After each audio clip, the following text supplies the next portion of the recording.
አሁንም የምነግራችሁን የግልገል እንክብካቤ ካላወቃችሁ ጭራሹን ወደ ማርባት ስራ እንዳትገቡ ነው የምመክረው።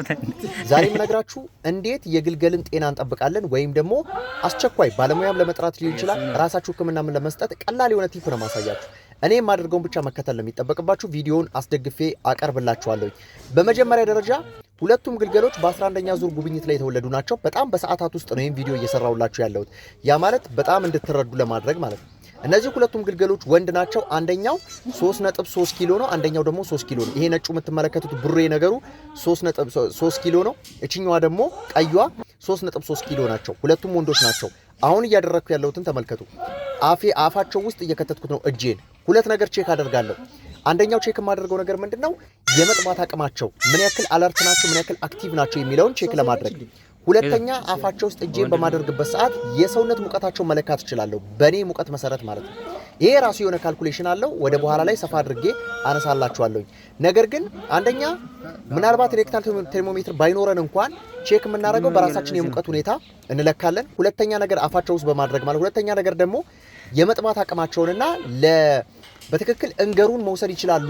ያ ማለት በጥቂት ሰዓታት ውስጥ በትንሹ በጣም ቆየ ከተባለ ከተወለዱ ከ4 ሰዓት በኋላ መውሰድ መቻል አለባቸው። በጣም ቆየ ከተባለ ማለት ነው።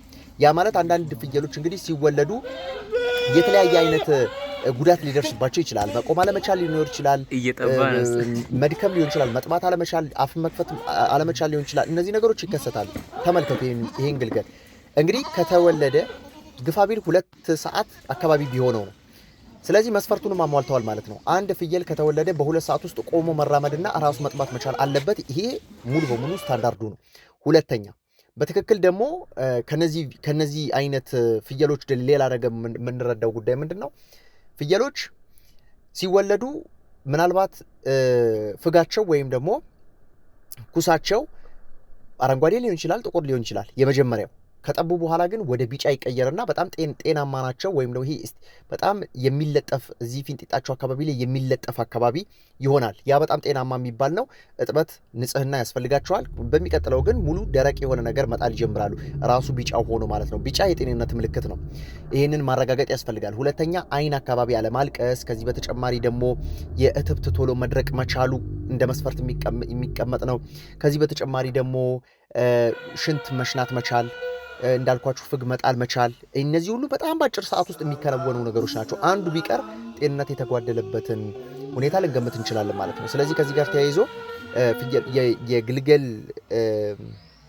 የግልገል ውልደት ወይም ደግሞ ግልገል ከተወለደ በኋላ ሊደረግለት የሚገባው እንክብካቤ በዚህ ልክ መሆን መቻል አለበት። እያንዳንዳችን አርቢ በፍየል እርባታ ላይ ከገባን በኋላ ግልገል ምን ማድረግ እንዳለበት፣ ለምን የሞት መጠኑ ከፍተኛ ከሆነብን ከስራ ውጭ መሆን እድላችን ሰፊ ነው። ስለዚህ ከዚህ ጋር ተያይዞ እነዚህን ከግምት ውስጥ ማስገባት።